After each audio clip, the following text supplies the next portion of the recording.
ইভা তখন প্রেগনেন্ট। লাথি খেয়ে ইভা আমার দিকে তাকিয়ে থাকে, কিছু বলার সাহস হয়নি। আমার তখনই মনে পড়লো ও তো প্রেগনেন্ট। মনে মনে অনেকটা ভয় পেয়ে গেছি। আমার মাথায় চিন্তা ঢুকে গেল, এখন যদি ইভার কিছু হয়ে যায়, ওর গর্ভে আমার ছেলে বা মেয়ে সন্তানের কিছু হয়ে যায়। ইভা আমার দিকে তাকিয়ে কান্নার স্বরে বলল, তুমি আমার পেটে লাথি মেরেছ না, একদিন এর জন্য পস্তাবে।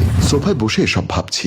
এই হলো 2 দিন আগের কথা। রাগের মাথায় ইভার পেটে লাথি মেরেছিলাম। ভেবেছিলাম আমি লাথি মারার আগেই ইভা সরে যাবে, কিন্তু না, ইভা সরেনি। আমি সবসময় ভাবতাম মেয়েটা এমন চুপচাপ কেন, অন্য মেয়েদের মতো রেগে কিছু বলে না কেন। কিছুদিন আগে, তুমি বসে থাকলে খাবে কখন, তুমিও খেয়ে নাও, তুমি খেয়ে নাও, আমি পরে খাবো, এখন কেন নয় বলে কষে একটা থাপ্পড় মেরে দিলাম। ইভা কিছু না বলে ভাত না খেয়ে উঠে চলে গেল। একটা কথা নিয়ে তর্ক করেনি। আমি আমার মতো খেয়ে নিলাম, আর খেয়ে একটি প্লেট নিয়ে ভাত তরকারি নিয়ে উঠে রুমের দিকে চলে গেলাম। আমি ভাতের প্লেট নিয়ে ইভার কাছে গিয়ে ওর পাশে বসে বললাম, ভাত না খেয়ে উঠে চলে আসলে কেন?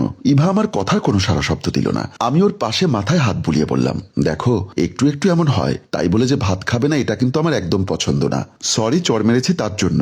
ইভার নীরবতা ভেঙে বলল, বাবা মায়ের ঘর বাড়ি ছেড়ে তোমার বাড়িতে এসেছি তোমার সাথে সারা জীবন একসাথে বাঁচবো বলে, আর তুমি সেই কিনা কথায় কথায় আমাকে মারো। তাহলে আমি কার কাছে যাব? ঠিক আছে, আর মারবো না, এখন ভাত খেয়ে নাও। দেখো না রাগ করে আছি, তুমি আমাকে খাইয়ে দাও। ওর কথায় আমি হাসি দিয়ে বললাম, পাগলি মেয়ে একটা। তারপর ওকে ভাত খাইয়ে দিচ্ছি। ও লক্ষ্মী মেয়ের মতো খেতে লাগলো। ভাবি, আপনি নিয়েছেন আমার ঘড়ি, এখন সেটা খুঁজে দিন। বোন, আমি সত্যি তোমার ঘড়ি দেখিনি। তোমার ঘড়ি আমি কেন নিব? তোমার ভাইকে বলে আমি আরেকটা ঘড়ি দিতে বলবো তোমাকে। প্লিজ তুমি আর ঝগড়া করো না। কি, আমি ঝগড়া করি বলে আচমকা রোশনি ইভার গালে চড় বসিয়ে দেয়। এমন সময় আমি গিয়ে দেখি ইভা গালে হাত দিয়ে দাঁড়িয়ে আছে, আর চোখের পানি ছেড়ে দিয়ে বলল, তোমাকে আমি নিজের ছোট বোনের মতো করে দেখি, আর তুমি সামান্য ঘড়ির জন্য আমার গায়ে হাত তুলেছ বোন। বেশ করেছি, এখন কি ভাইয়াকে বিচার দিবে? দাও, ভাইয়া তো তোমার সামনে। ইভা আমার মুখের পানে চেয়ে আছে, আমি কি বলি তা দেখার জন্য। আমি প্রতিবাদ করিনি বলে ইভা কিছু না বলে চলে আসে। রোশনি মুখ ভেঙচি দিয়ে চলে যায়। ইভা বেলকনিতে দাঁড়িয়ে দাঁড়িয়ে কাঁদছে। আমি পাশে গিয়ে বললাম, ভাবছো কেন প্রতিবাদ করিনি? দেখো ইভা, আমি বিয়ের আগে সংসারে মাসে টাকা দিতাম 25,000, আর এখন বিয়ের পর সংসারে টাকা দিই 10,000। এই নিয়ে আব্বু আম্মুর সাথে ঝগড়া হয়েছিল আমার। আমি সংসারে টাকা দিই না, সব টাকা আমি আমার বউয়ের পিছনে খরচ করে ফেলি। বাবা মাকে আমি এটা বোঝাতে পারিনি বিয়ের পর একটা ছেলে সংসারে টাকা দিবে কিভাবে। এখন ছেলের বউ আছে, ছেলের ভবিষ্যৎ আছে, আরো কত কি, তাই কিচ্ছু বলিনি। রাগ করে থেকো না, আমি ঘড়ি এনে দিলে রোশনিকে দিয়ে দিও। আজ তোমার ছোট বোন আমার গায়ে হাত তুলে ফেলেছে, তাও তুমি কিচ্ছু বলনি, চুপচাপ দাঁড়িয়ে রইলে। তোমাকে তো বলেছি কেন এমনটা করলাম। বোঝার চেষ্টা করো, ইভা মেয়েটা বুঝের মানুষ। আমার কথা সে বুঝে, তার জন্য সে আর দ্বিতীয়বার প্রতিবাদ করেনি। আরো কয়েকদিন পর আমি বিছানায় বসে আছি। ইভা আমার কাছে এসে পাশে বসে বলল, আমাকে 500 টাকা দাও তো। আমি ওর দিকে না তাকিয়ে বললাম, এখন আমার কাছে টাকা নেই, পরে কোনো সময় দিব। ইভা দ্বিতীয়বার টাকা না চেয়ে বলল, ঠিক আছে, লাগবে না বলে উঠে চলে গেল। মেয়েটা কোনোদিন আমার কাছে 500 টাকা আবদার করেনি, আজ করছে কেন? হয়তো কোনো গড়বড় আছে, দেখতে হবে ব্যাপারটা। আমি সেদিন ওকে সন্দেহ করলাম একটু, কি করবে সে টাকা নিয়ে। আর আমাকে বলল না কেন টাকা কি জন্য। আমি অফিস থেকে রুমে ঢুকে দেখি ইভা শুয়ে আছে। খাবার দাও, ক্ষুধা লেগেছে, বেড়ে নিয়ে খাও। আমি উঠতে পারবো না, নড়াচড়া করলে অনেক ব্যথা হয়। আমি রাগী স্বরে বললাম, বেড়ে দিবা নাকি চলে যাব?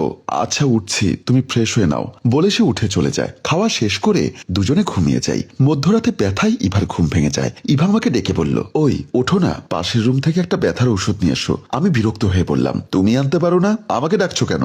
ইভা আর কিচ্ছু বলল না, শুধু বলল, তুমি আমার জন্য একদিন খুব পস্তাবে, মনে রেখো মুন্না। তারপর সে উঠে চলে গেল ওষুধ খেতে। কয়েকদিন পর কন্যা সন্তানের বাবা হলাম। হসপিটালে সবাই মন খারাপ করে দাঁড়িয়ে আছে। পাশে বাচ্চা আর ইভা চোখ বন্ধ করে ঘুমিয়ে আছে। সে আর নেই, চলে গেছে না ফেরার দেশে। মন খারাপ করিস না বাবা, আল্লাহ যা করে ভালোর জন্যই করে। মেয়েটি সব সময় নিশ্চুপ ছিল, কোনো দিন কোনো কিছুর জন্য প্রতিবাদ করেনি। তুই কিভাবে এই অবস্থায় বৌমার পেটে লাথি মারলি? আজ তোকে ছেলে ভাবতেও আমার ঘেন্না লাগছে।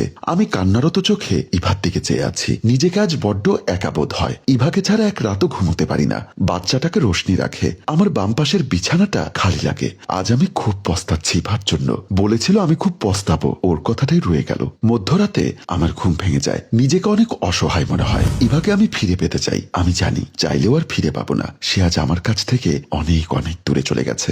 ভাবতে ভাবতে কান্না করছি সোফায় বসে। এমন সময় বাবা মা আসে আমার কাছে। আমি তাদের দেখে চোখ মুখ মুছে দাঁড়িয়ে যাই। মা বলল, বাবা আর কান্না করে কি হবে, তুই আর একটা বিয়ে করে নে। হ্যাঁ মুন্না, তোর মা ঠিক বলেছে, আমাদের নাতনিটার দেখাশোনা করার জন্য হলেও একজন দরকার, যে ওর মায়ের মতো দেখাশোনা করবে। বাবা মা, ও যদি তোমরা যা বলছো সেরকম না হয়, সে যদি আমার ছোট্ট বাচ্চাটাকে পর করে দেখে, আমি পারবো না ইভার সাথে বেইমানি করতে। আমি আর বিয়ে করবো না জীবনে। আমি আমার মেয়েটাকে আমার মতো করে গড়ে তুলবো। মা ছাড়া মেয়েটির সুন্দর ভবিষ্যৎ করব।